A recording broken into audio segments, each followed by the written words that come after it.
So let's go ahead and start the next round, and what we do is we add another peg, and we're going to go into, that's going to put us into the guarded. And so from this point on, we know that purge harvesters are going to spawn if we roll.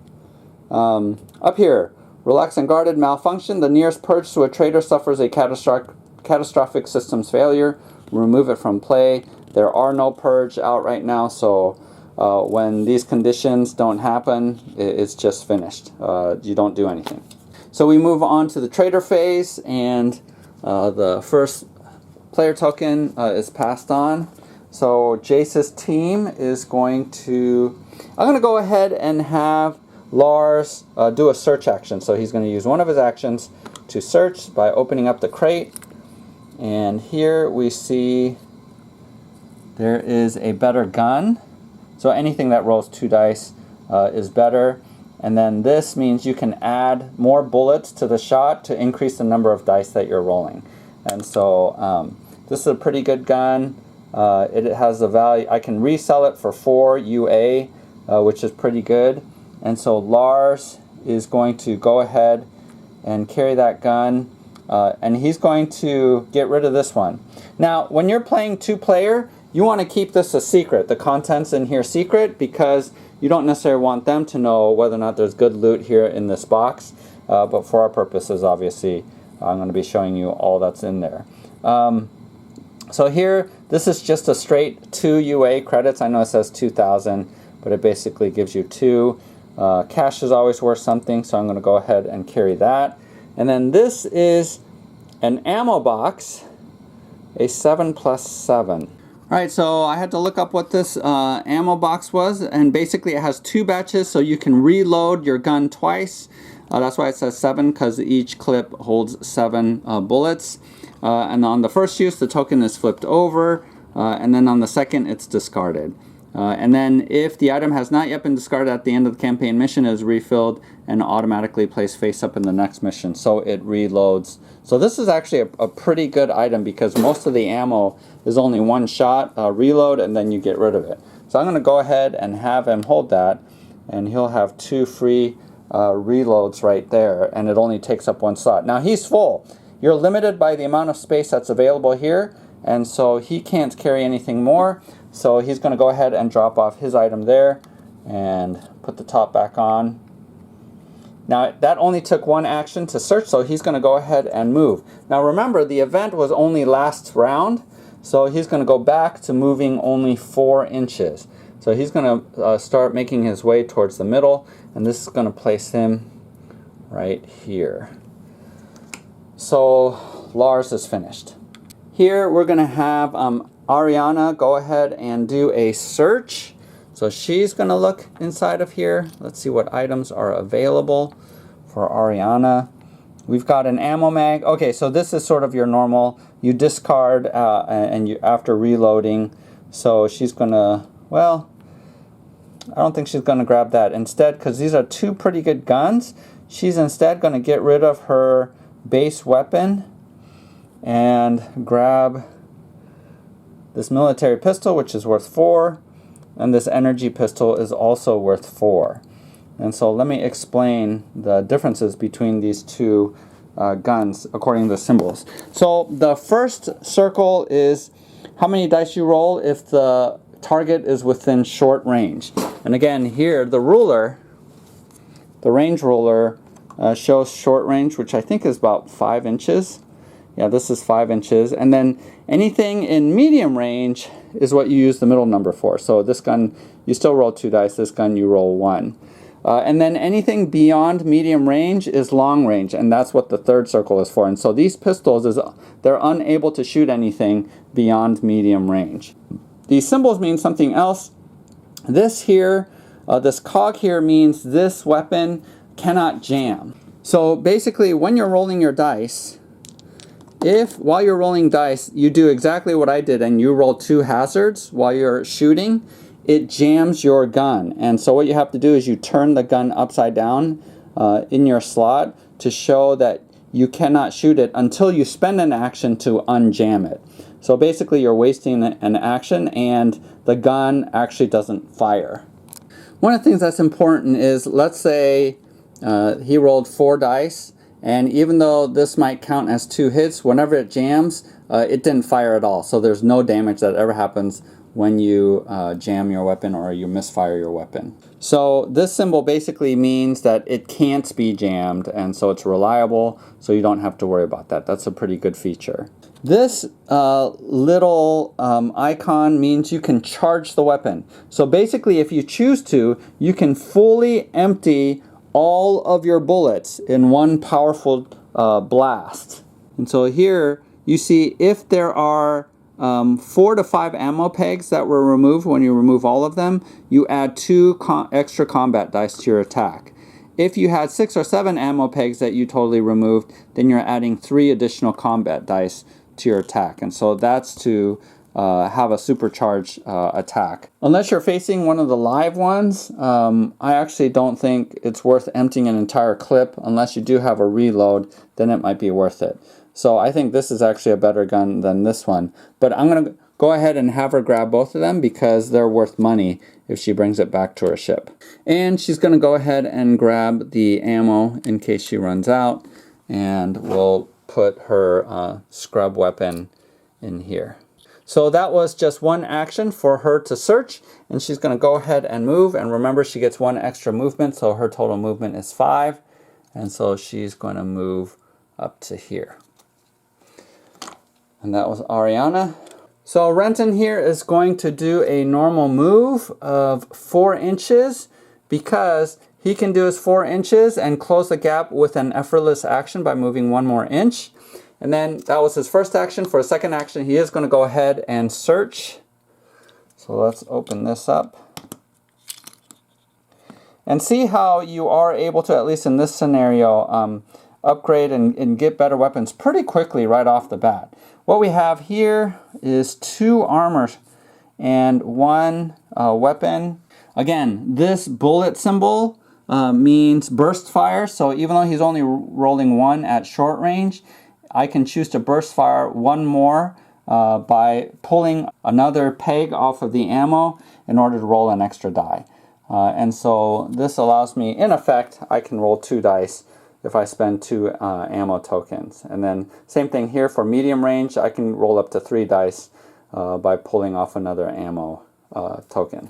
And I can sell it for 2, so definitely he doesn't even have a gun, so I'm going to go ahead and give that to him. Now what's even better is there are 2 armor, and these are pretty basic, worth 4 if I sell. This one's worth 6. I have no idea why, because the abilities are exactly the same. Basically, this armor blocks 1 point of damage, and so this is great. I'm going to go ahead, you put armor into this slot here.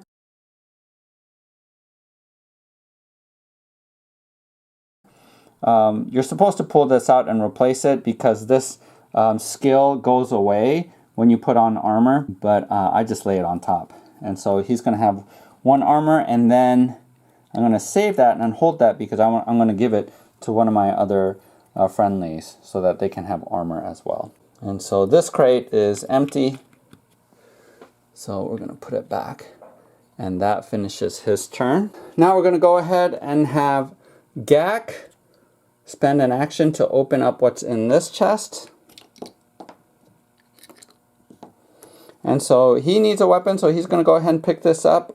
This is a reliable weapon, so it won't jam. Also, it is a burst weapon, so again, just like the other one I described, he can add dice by spending more ammo. Just to be clear, you only pull 1 ammo token for medium, even though it says 2, you're rolling 2 dice.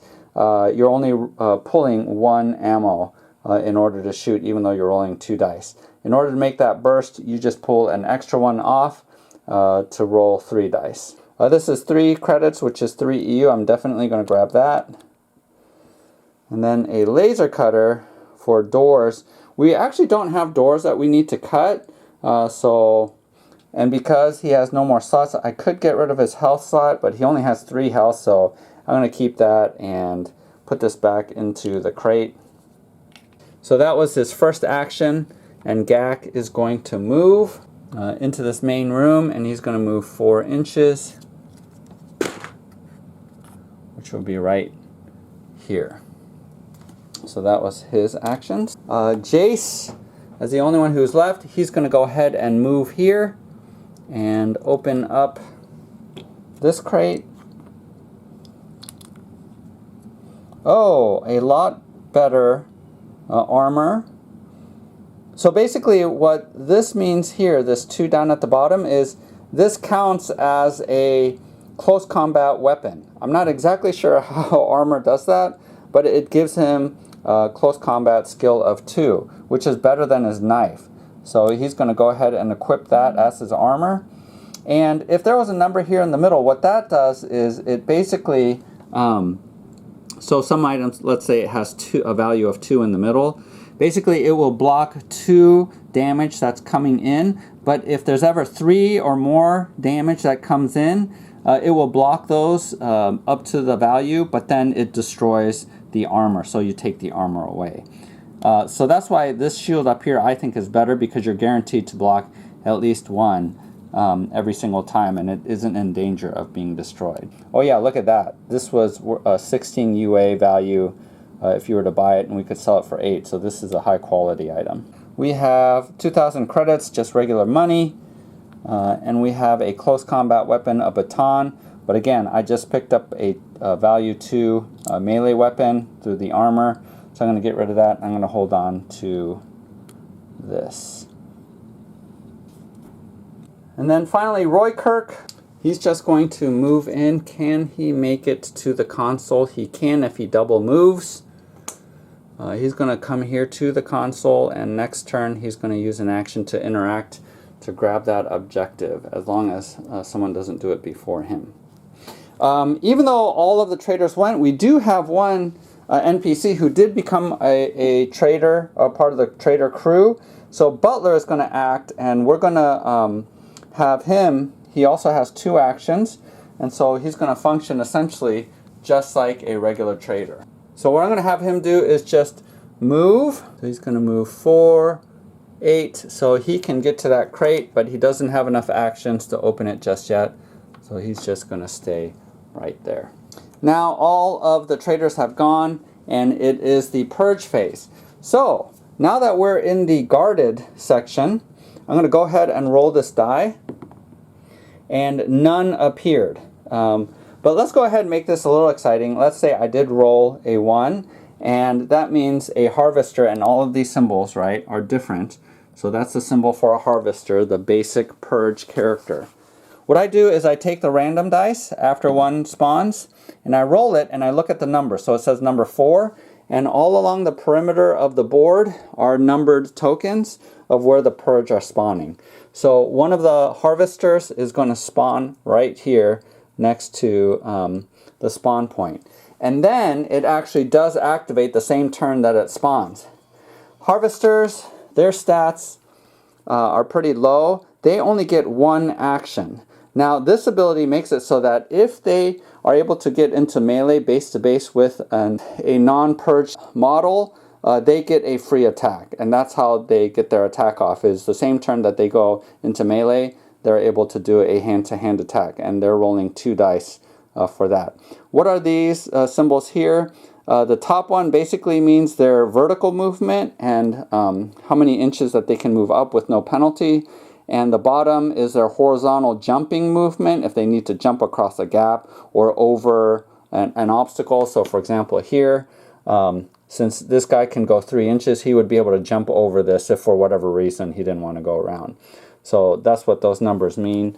But it has 1 shield, so you always have to roll at least 2 wounds in order to kill these characters. They only have 1 wound each. 4 inches is not enough to get him to Lars, and so he's just going to be right here and stay there. And so that's it for the Purge.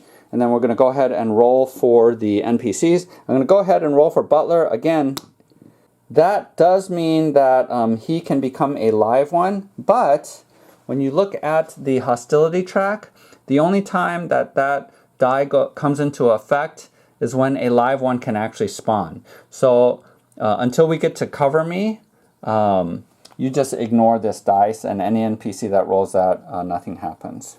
We're going to go ahead and roll for Ganeek. He's just going to move again 4 inches that way. Again, he's going to run into the wall, so he's going to move around. So that's going to be about here for 4 inches for him. Finally, we have Kaori. I think I've been pronouncing her name wrong. She wants to trade, but there is no trader within line of sight of her, and so she is just going to move this direction, a full move of 4 inches, which is going to put her on the other side of this barrier because she went through the door. Line of sight basically works, true line of sight, you just look and see whether or not from one model to another they're able to see. If a model is behind cover or is partly obscured by any of the terrain or covered partly by another model, they have cover. And the cover bonus is basically, it's as if they have a shield, one shield. And so it will block one of the successful attacks that comes in. We go ahead now with the assessment phase. We remove all the tokens and we go up to the next round. I think we're going to get shooting this round. So we're going to go ahead and add that. We're going to pull an event card.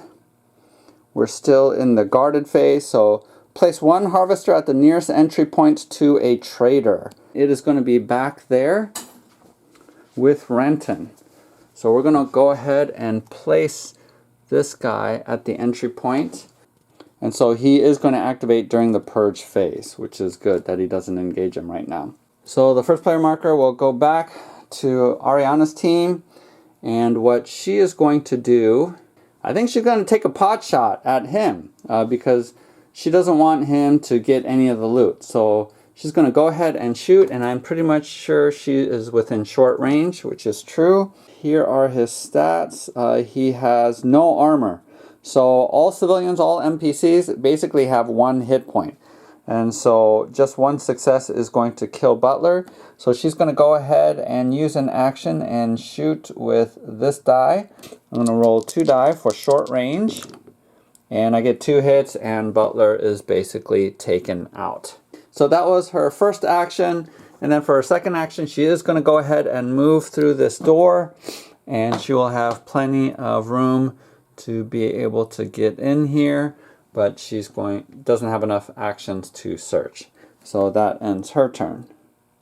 When she shot, she had to pull an ammo peg. And the first shot of the round, you have to place it here on the tracker. So the noise increases the possibility of the purge hearing and coming. And so that's the only time you put a peg on there. Even if anyone else shoots this round, you don't put it there, you just discard the token. So it's only the first shot of the round. Actually, instead of attacking her, he's going to come over and do hand-to-hand against Roykirk. And so because he has a 2, he's also going to use this ability here, which is the kata. When making a close assault attack, add 2 dice to the attack. Now I have to use a skill, so I discard this, and I'm going to add 2 dice to my 2 die attack here, so a total of 4 die is going to go into this roll. So let's go ahead and roll, and I am going to roll 3 successes. We look here at Roykirk's stat. He has no armor, so he's going to just take a straight 3 points. Ouch. So he only has 1 hit point left.